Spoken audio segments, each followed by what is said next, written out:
Welcome to Marvelous Minds Conversations with Creatives. I am your host, the marvelous Marty McFly. And today we're joined by none other than an aerial assassin whose lightning fast, gravity defying, innovative style rewrites the rules of physics.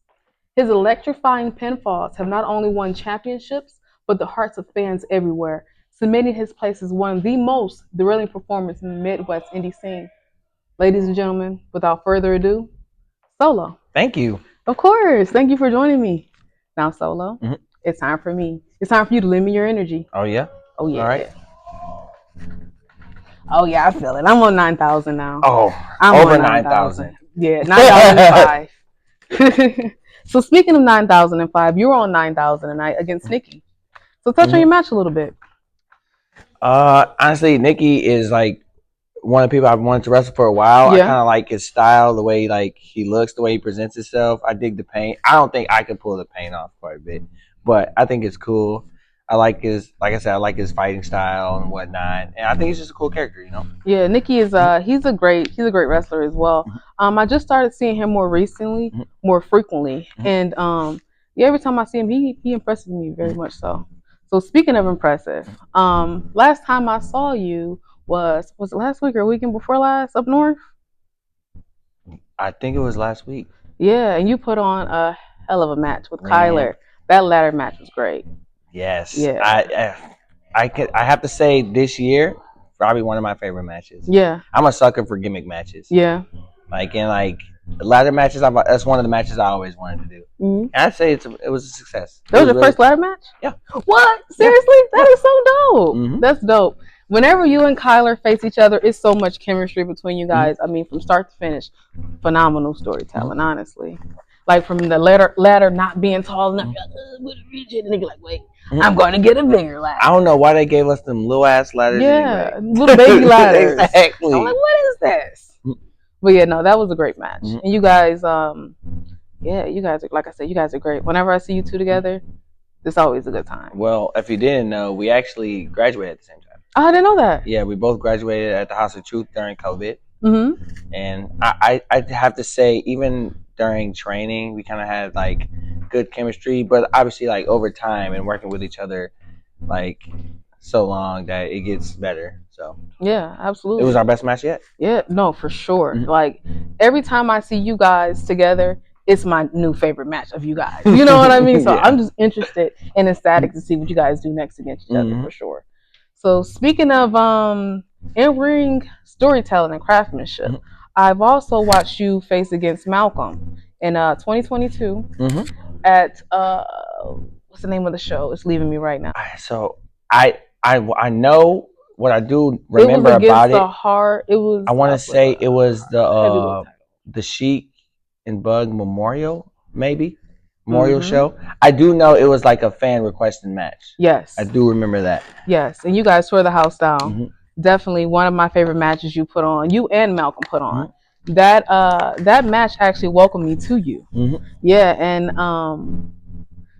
yeah, like I don't even know. Like it was just so good. I mean, I have a lot of love for that match because I love that match Wrestling 3 because like a lot of times we're kind of like encouraged to like stay in the box, but Malcolm encourages me to do more and think outside the box. So that was a really fun match. Even though I was on the losing end of it, it was a match that kind of like let me know that like I'm like approaching a next step in whatever this is I'm doing. Absolutely. And both of you guys are really fast. So with that in mind, how do you guys focus on, well, not you guys, but how do you more so focus on maintaining the pacing and momentum throughout the match? So like it's definitely like a certain like time, like it's too much time or not enough time. But also you have to take into account the momentum that the crowd is giving you. Like sometimes they're so in it, you're able to take some more time, or you kind of have to get them in it, so you have to take more time. Yeah. Or they're already so into it that you can just go. Yeah. And sure. I'm a person that likes to go. So like when I first started, I had to learn when to push the brakes and when to go with the flow. Yeah. So before we get too far off into everything, let's tiptoe back a little bit. So what was the moving force that was like pushed you? Was like, yeah, I'm gonna be a wrestler. This is it for me. Well, so for most people, COVID was pretty depressing. But like even before COVID, I didn't like the way the path my life was taking already. It's like I wasn't necessarily doing bad, but I wasn't like satisfied with what I was doing. Mm-hmm. It's like I had done like the normal thing where like they push you to go to college, whatnot, and I did that. I did all that. I did go to college. I did get a degree. I had a decent job, not the best job, but it was a decent job. I was moving.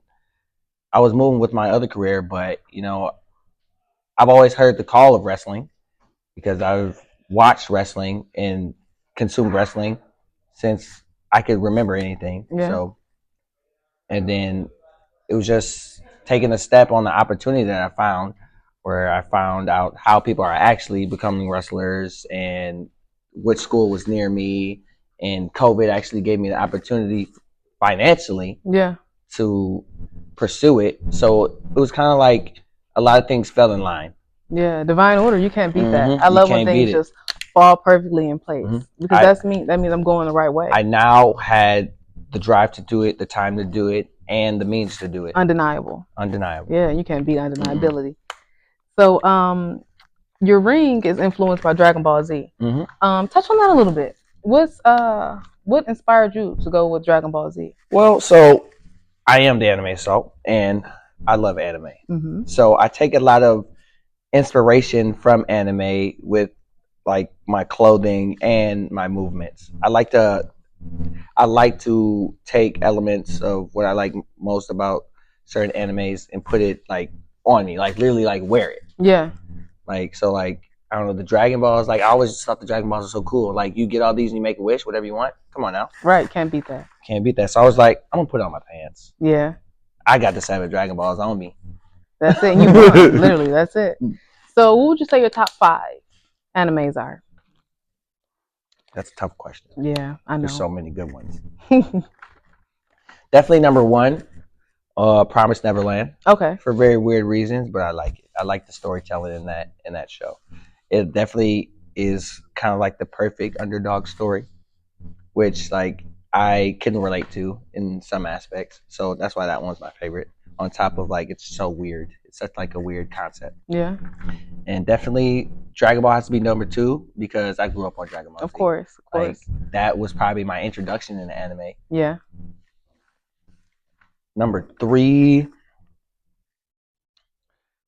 I have to probably say, sometimes it fluctuates, but right now my number 3 is probably, I want to say Tokyo Revengers. That's a good one. It's because like I don't know, that one's real fun, but it gets real like dark sometimes. I don't know. There's a good balance. Yeah. Number 4, definitely Naruto. Oh yeah, can never go wrong with Naruto. Never go wrong. It's like they're a little heavy on the filler, but once they get to the good parts, the meat and potatoes, oh, I can't stop watching it. Oh yeah. Like I once binged, like when I was in high school, I definitely binged like all of the first season within like a week, filler and all. And what's your number 5? Number 5. Top it off. So number 5 is tough because because number 5 is my go-to oldie. Mm-hmm. I would have to say right now, Cowboy Bebop. Oh, Cowboy! Did you see the live action one? I did. How do you feel about that? I loved it. Yeah? I think it got too much hate. I loved it. Mm-hmm. I know they changed a couple things just for like to make it like its own thing, but I liked them. I liked them both. I like the live action. I love the original. Yeah. Do you like Death Note as well? I do. I love Death Note. Death that one really was good. An emotional roller coaster. Yes, it was. Because like at a certain point, you don't know who's the good guy, who's the bad guy, and you don't know if you want the good guy to win or the bad guy to win. That's how life is, though. You don't really. Sometimes you just don't know who you're rooting for, but you're just cheering. You know. And it's like, dang, if I were in their shoes, what would I do? Mm-hmm. Like I don't know. I got some scores to settle. Yeah. I'm definitely writing some names in that book. For sure. For sure. Like the guy at Chipotle that cheaped out on my bowl. Exactly. You Hmm. better give me some more guac, dude. Come on Yeah, now. because I mean, Give me an extra a scoop. little scoop. Yeah, Like, that's what's your what name, I'm saying. buddy? You said your last name was? No, seriously though. So since we're already in Dreamville, tell me your dream opponent, location, and match type. So my dream opponent is definitely Jay Lethal. I think Mm, he's been in the game so long and like consistently stays relevant on top of like maintaining his skill set. yeah. And of course, I'd want to do it on like a big stage, like a AEW or WWE or whatnot. But honestly, I would settle for an indie show as well, just like any ring with Jay Lethal. I think I could learn a lot, and I think we can put on a good show. Oh yeah, for Mm. sure, for sure. X Division J was a beast. Yes. J period is a beast, Black but X Division J, Machismo, Jay Lethal. like Come on come on, now. oh yeah, Come on brother. Oh my now. god, he was vicious. He And was what vicious. you know is funny. So I didn't as a kid, I didn't know about Randy Savage yet. Yeah. But then like as I got older and I found out who Randy Savage was, and I was like, wow, he's kind of like Jay Lethal. And then somebody was like, no, Jay Lethal's like him. Right. Yeah. But like I dug the character because he kind of like put his own thing on it, you know. Mm-hmm. And I don't know, I thought it was cool. He was one of my favorite TNA wrestlers back then, and I grew up watching TNA Yeah. because like I couldn't watch Raw. No, that's understandable. The X Division at that time was phenomenal. You had Christopher Daniels, you had AJ Styles, you had LAX, Kazarian. you had his name was on the tip of my tongue, Ballhead. Nevertheless, you had him as well. Like everybody was great. Everybody was really, really good. And one thing about Kazarian is like he did a lot of like innovative, like high flying stuff, but like he was pretty good at chain wrestling. Like sometimes, like when I tape study, like I watch old TNA matches, and Yeah. I found myself not too long ago, like watching I want to say a Doug Williams and Kazarian match, and it was like a chain wrestling clinic for like the first 8 minutes. Yeah. You can't beat that. So you already mentioned Jay Lethal. Your Mount Rushmore. Who would be on your Mount Rushmore? Oh, that fluctuates too, but definitely I want to say in no particular order. Mm-hmm. Definitely John Cena. He's the Okay. GOAT. I grew up on John Cena. Like at some point I like loved John Cena. At another point I was like, nah, I don't want John Cena to win. So number one, John Cena. Definitely Randy Orton. Oh yeah. Oh my God. Bald Randy Orton was peak. Yeah. When he was kicking people in the head. Yes. When he was the legend killer. Yes. When he was showing up to people's houses, slapping the grandma. Yes. Loved him. Yes. So Shawn Michaels. Oh yeah. Which Shawn Michaels though? I want to say WWF. Shawn Michaels. With the chain vest. Yes. Oh yeah. He was that's swagged. classic. He was swagged out. He got all the women. He was literally beautiful. Like Yes, he was literally like, beautiful. Just like. So I grew up on like early 2000s Shawn Michaels, but when I found out about older Shawn Michaels, I was just like, hey, bro had the juice. Like no wonder he was top dog. Like I say, he had the moves, he had the swag, he had the women, he had great matches. Yeah. And I think he's like one of the few wrestlers that never changed his theme song. Yeah. Because it's so true to him. It's so iconic. Like, yeah, it's so and true everybody know it. Even if you don't watch wrestling, you know it. You know. You know. So I got John Cena, Randy Orton, Shawn Michaels, Jeff Hardy. Oh yeah. Like for me growing up, like I think most kids go through that phase where wrestling kids that are wrestling fans, they go through that phase where like to some people around them, wrestling isn't as cool, and they kind of get made up for it. So they're kind of like closeted, like wrestling fans. Yeah. But like, so like, I definitely had that phase too. But Jeff Hardy was like the known wrestler, known by people that don't even watch wrestling. Yeah. That like he made like wrestling cool. He made it okay for me to like wrestling because like you showed a person that doesn't watch wrestling like bro doing this and then jumping off stuff and like just having like innovative offense and being so like charismatic and whatnot. Like that's why he's up there for me. He makes wrestling cool. For sure. And my last one, I have to go with The Rock. Oh yeah. Like I think he's important to me at least because like he definitely has that African American representation like about him.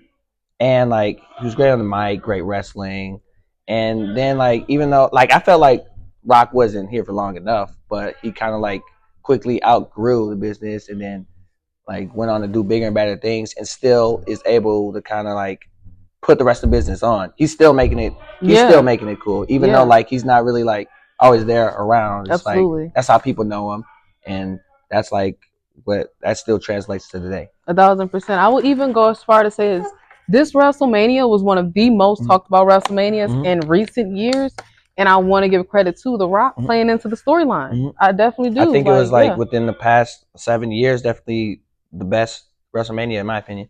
I can agree. I can definitely agree. And I went to the one in New Orleans. That was really good. That was Ooh, really, that really was a good. good But one. don't top this. Like Triple H knows, he Yeah, knows what bro. he's doing. I'm definitely. I was about to say 40 definitely takes the cake. If Yeah, those are battling, I like 40 better. That one yeah. was good, but 40 was off the They're chain. talking about bringing it here, To Detroit. Mania here. So I would probably have to go to say that I went, but I always feel like I would hate to go because like there's so many people there Yeah. and I don't want to sit far because I can't afford to sit close.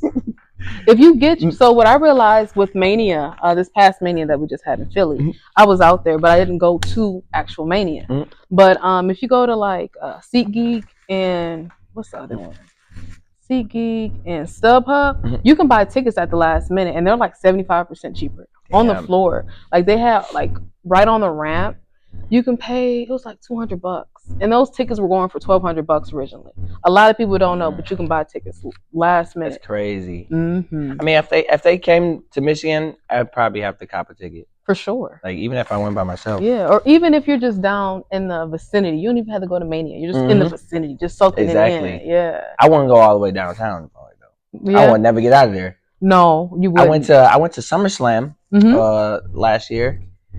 It was a traffic nightmare, dude. No, it was a nosebleed. I went to SummerSlam as well. It was a nose. It was a great It, show. it was. It was a I didn't great get bad seats show. either. I was pretty far out, but I Yeah, got good eyesight. I got 20/20. But I don't, as you can I saw tell. everything. Yeah, yeah. Same with War Games. War Games is really good as Mm-hmm. well. Yeah, but You that know, was in Chicago. Yeah, yeah. Punk you came know, back for that one. Randy came back for that one. That was a really I was good more one. excited for the return of R-Truth, Yeah, personally. yeah. R-Truth is also another great storyteller. Mm-hmm. Yeah. So let's peel the layers back a little bit. Mm-hmm. So in September of 2022, you had your surgery to relieve the pressure on your neck. So tell us a little bit about that. What was your condition before the surgery? So before the surgery, so I'll take it right back to right before I was injured. Okay. Like I didn't know about it, but I had a degenerating disc. I found that out after like everything had happened. But I had a degenerating disc in my neck, and for like a lot of my teen years, I had neck pain. Yeah. But I didn't think nothing of it because I'm young. I think I'm invincible and whatnot. But it came back to bite me when like it was so degenerated that like in the match like it finally like I took a wonky slam. Yeah. That was the start. I broke the camel's back, and my my degenerating disc got pushed into my spinal cord, but like Yeah. not like it was literally like there was like a little bulge in my spinal cord, and it affected the way my walking, like my feeling in my hands. Like sometimes I drop things, Yeah. Motor skills. or like yeah, Yeah. couldn't run. Oh man. I You're a couldn't. runner. Yeah, I couldn't run. I couldn't like catch things properly. Mm. Like I don't know. It felt like all of my senses were and like skills were like dialed back like 50%. Yeah, that's horrifying. But prior to starting the match, I felt fine. Yeah. I felt great. But things happen. Yeah. Yeah, that's crazy. So like were there any concerns that you had leading up to your surgery? Yeah. So I've always been nervous about doctors and hospitals and Yeah. whatnot because nobody in the hospital is in good health. Right. So definitely, I thought maybe the surgery can make it worse. I thought maybe I get the surgery and not wake up. Yeah. Uh, I mean, modern medicine is amazing, but I'm not trusting of modern medicine. That's because I don't like being doped up. I don't like being sat at home and whatnot. I just dreaded the recovery process of it. Like I knew this was ultimately going to help me, like relieve the pain, get better, but I just dreaded the journey that I was going to take afterwards. Yeah. And like the day of surgery, it was it wasn't too bad. I was still dreading it, but you know, it was early morning. They doped me up. They took me into the operating room, and it was literally like you were awake 1 second, next second you're out like a light, Yeah. and then the next second you just up in the hospital bed, all tubed up, Yeah. all casted up. I don't know, it was very scary, but it was one of those things where you gotta go in head first Definitely. because where I was at the time couldn't have been any better than doing it. Mhm.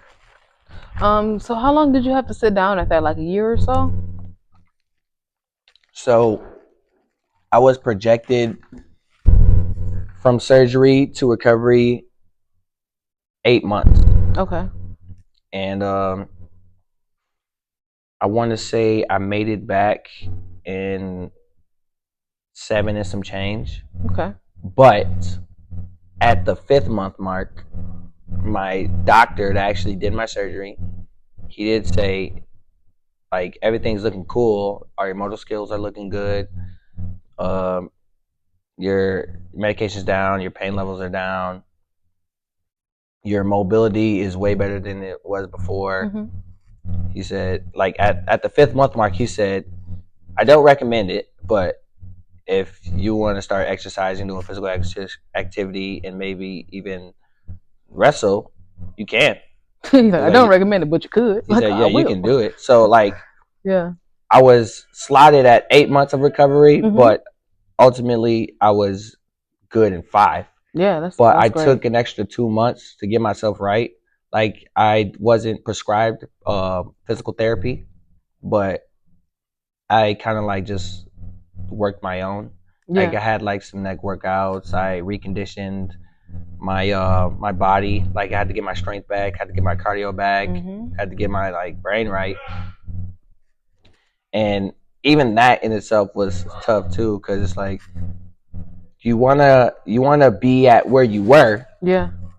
but once you've been down so long, you got to work your way back up to where you were, and then try to get past that. Yeah. So the struggle getting back into the gym and back into the swing of things in the ring was actually pretty tough. Like Yeah. I'd go to the gym and I'd be so weak that like I'd be like shaking, Mm. like literally like I'd be lifting weights and my body's shaking like jelly, or like I'm running and I start wheezing a little bit, or I can't breathe. Yeah. And But those luckily I had people around me to help me through that. Yeah. And so in those moments, what were some of the things that people were saying to you? Or more so that you were saying to yourself? I mean, even like before I even started exercising and getting back in the ring, there's people that laugh at you. There's people that call you dumb. People that say I think you're ridiculous, and then you have others that like have a little more empathy for you, that like see that you're trying Yeah. and encourage you to keep it pushing instead of like bring you down. Yeah. And then have the support of my family, which is they say they don't want me to do it, but they understand why, and they're like, if you're gonna do it, go for it. And then you have conversations with other family members that don't want you to, and other people that want to give you their 2 cents. Yeah. And the conversation I have with myself is that what would I do if I didn't wrestle, or what would my life look like if I didn't? You couldn't see your life without wrestling. And I couldn't Yeah. see it. I it was more that what I saw was not what I wanted, Mm. or not what I could bear to be reality. Yeah. Like I know it doesn't last forever, but I don't want it to end now. Absolutely. And you're so young and so talented. Mm-hmm. So yeah, I definitely feel you on that. So when you first got back in the ring, were you like nervous, taking a bump or anything like that? Or you were like, oh no, I'm ready. Clothesline me. So, like I said, I had people around me that helped me out through the journey. So by time it was time to have my first match back, I was ready. Mm-hmm. Like I had people like KJ Reynolds Yeah. helping me with in ring stuff. Like he was there to watch me take my first bump back. He was there to help me through spots and whatnot. I had other friends like encouraging me, like Tommy Vendetta, Drake King Logan. Oh yeah. Like I had people around me to let me be secure Yeah. in what I'm doing. That's the most important thing is Mhm. just knowing that you're protected. And that gives you that peace of mind. Mhm. Like, you know what? I can do this. I can do it. So It's yeah. like they understood if I couldn't do it, but they gave me the strength to know that I can if I want to. Absolutely. So um what do you enjoy most about performing in front of a crowd? So what I enjoy most is actually so like I am a person like most people. I suffer from stage fright. Mm? I believe it or not, and it's kind of like a switch goes off once you get in front of the crowd and Yeah. like you know you're doing the thing that you want to do. It's kind of like a fight or flight, and I don't know. I guess the switch just goes off and it tells me to fight and keep doing what I'm doing and show out the best I can. Yeah. So I know this is a little random, but what was your first chair shot like? Oh, hurt like a fucking bitch. Yeah. God, oh my god, oh my god, I can feel it right now. Like, oh my god. So it was a. I remember it was a plastic beige chair, Yeah. and I was kind of like hunched over, and Kyler Coleman, he really like cocked back and like Okay. really like slammed the chair to my back. Mhm. I never turned over so quick. Yeah. Like it hurt so bad. Like it felt like the skin was like beat off my back. It Beat was off of your terrible. back. Yeah, that's horrible. It was terrible. But I did it for the culture, You dude. got to get through. You gotta get through. Yeah. So reflecting on your journey so far, what has been the most rewarding? Honestly, I've had a lot of good opportunities Yeah. in my very short time. It's like we all kind of like have this destination we want to get to. It's like we all want to get signed or something, or we all want to make a lot of money, or we have this destination we want to get to. But in trying to get to wherever I'm trying to get to, I've had a lot of good opportunities. I've had the opportunity to volunteer to help Impact Wrestling, now TNA Wrestling, Yeah. and that was quite an eye-opening experience because I had never like experienced the behind the scenes of like like a Fed. Like I experienced how they set things up. I didn't quite experience how they like built the show, Yeah. but I got to like see the time and detail that it's taken to do these things and how like important every single little thing is. And I got to meet a lot of people I used to watch growing up. I got to meet other people trying to get to the same place I'm trying to get to and how humble they are and how humbling the experience is because like volunteering, I'm not on the show. I'm helping put it together. Yeah. It's like I'm helping build the Lego set and somebody else is gonna play with the Legos. Yeah. But it was very humbling. It's like I ran coffee, I taped ropes, like it was something that kind of showed me where I am on the totem pole and like where I'm trying to get to. And then also I got to work a festival, uh, Electric Forest Festival. That That's was dope. that was very fun. That was a very positive experience. Yeah. I met some new friends, had a good time, Mhm. and experienced a different side of wrestling Yeah. because like none of these people by any means were wrestling fans, but we were able to kind of captivate them and kind of like pull for a small amount of time, pull them away from the thing they actually came to see, and then make them fans of a different product. Mm-hmm. And like we were we were in this like little room in like the back of this building, and we were packing. It was only standing room. People were only saying we were packing that thing, and they didn't know or care what was going on, but we were entertaining them, and it felt good. It was positive, and the festival was awesome. That's dope. Was that your first time going to a festival? No, that was Okay. actually my second festival ever. My first ever festival was actually Welcome to Rockville in Daytona Beach Oh, I at never the been to Daytona Beach. Daytona Speedway. Yeah, how was that? Oh, it was awesome. So me and my good friend went, and I'm thinking it's just gonna be like a regular old rock like concert. No, it was like rock and like heavy metal. Oh, like death metal. Yes. Did you get in the mosh pit? Hell yeah, I got in the mosh pit. I was mosh pitting. I was crowd serving. It was one of the greatest times of my life, really. I met a lot of cool people. And me, my buddy, we got into a group with these other dudes, and we started like a surf team almost, where we're literally like, if anybody wants to go crowd surf, we're throwing people in the air.